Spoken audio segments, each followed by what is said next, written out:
आमबाड़ी में 8 फुट लंबा एक घायल अजगर बरामद किया गया है। आज आमबाड़ी के गोकुल वीटा गांव से इस अजगर को बरामद किया गया। स्थानीय सूत्रों के अनुसार यह अजगर 2 दिन पहले गोकुल वीटा के पास रेलवे लाइन पार करते समय घायल हो गया था। आज स्थानीय लोगों ने गांव में झाड़ियों के पास उक्त अजगर को घायल अवस्था में देखा। इसके बाद अजगर को बोरा में बंद कर घटना की जानकारी वन विभाग को दी गई।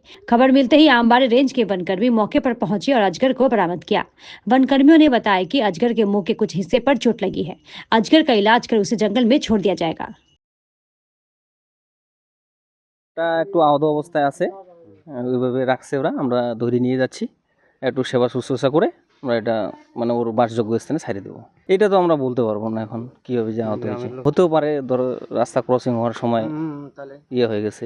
এখন একটু ভালো আছে, অসুস্থ আছে, একটু ঠোঁটটা কেটে গেছে, এটা ইয়ে হয়ে যাবে, ট্রিটমেন্ট করলে সুস্থ হয়ে যাবে। এগুলো দেখা, এগুলো তো ফরেস্টের নদী দিয়ে বয়ে আসে, আইসে লোকালে উঠে কোথাও জঙ্গলে ঝাড়ে, পাশে নদী রয়েছে, ফরেস্টের ভিতর দিয়ে নদী এগুলো। আমার নাম রশিদুল মোহাম্মদ। এটা একটা অনেক বড় একটা অজগর সাপ ধরা পড়ছে। তো অজগর সাপটা 2 দিন আগে রেল লাইনে ওর ঠুট যেটা আছে, ঠুটটা কাটা যায়।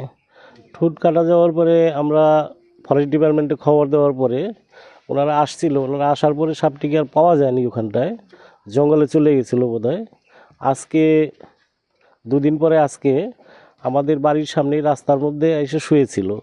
তা আমরা ওকে সযত্নভাবে রেখে আমরা ফরেস্ট ডিপার্টমেন্টের ওনাদেরকে খবর দিই। ওনারা খুব দ্রুত তাড়াতাড়ি চলে এসে সাপটিকে উদ্ধার করছে। হ্যাঁ, সাপটা খুব আহত অবস্থায় আছে।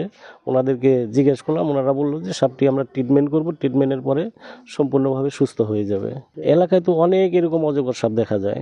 হ্যাঁ, বন দপ্তরই আসে। এনাদেরকে ফোন করার সাথে সাথে এনারা কোনো সময় এরকম না যে এখন না একটু পরে আসছি, ওনারা একদম খুব দ্রুতভাবে চলে আসে। ঠুটটা কল্যাণে উঠাইতে পারতা হালকা, ঠুটটা কাইতে গেছে, দেখা যায় ঠুটটা।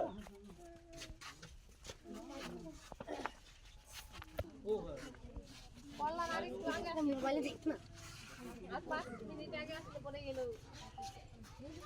ওদের হরদম এটা ভয় পেয়ে গেছে, মানে ফ্রেন্ডটা গেছে আর সাত নাম দেশে পড়তে গেছে। ওই আগে যাব